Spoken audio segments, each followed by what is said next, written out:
आणि साहेबांचा दम तुम्हाला माहित नाही. हा, मग आम्हाला विचार करावा लागेल. साहेब असे म्हणत आहे, कळतं का तुला? बघून घेतो. बघून नाही, तुम्ही चुकीच्या पद्धतीने जर वागले तर मग आम्हाला विचार करावा लागेल.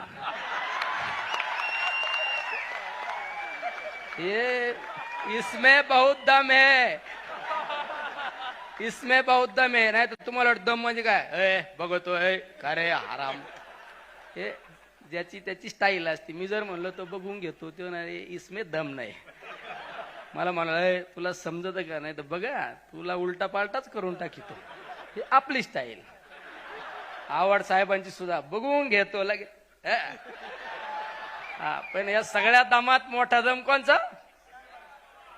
माझ्या समोर एकदा साहेबांनी अशाच एका मोठ्या हस्तीला सांगितलं होतं, निलेश लंके हा माझा कार्यकर्ता आहे, लोकवर्गणी तुम्ही विधानसभेची निवडणूक लढवितोय, त्याला जर चुकीच्या पद्धतीने तुम्ही त्रास देण्याचा प्रयत्न केला तर पाहू आपण. अरे महिनाभर झोपला नसेल कार्यकर्ता, बरोबर आहे ना?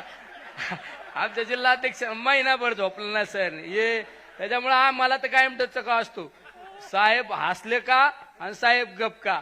त्याच्यामुळं आपण सगळ्यात जास्त भिवून असतो.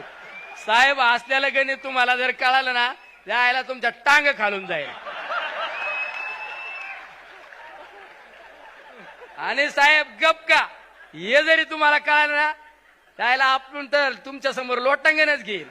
अरे हे समजलं नाही म्हणून 55 वर्ष राजकारणात, देशाच्या राजकारणात टिकून राहायला नेता आहे आदरणीय पवार साहेब.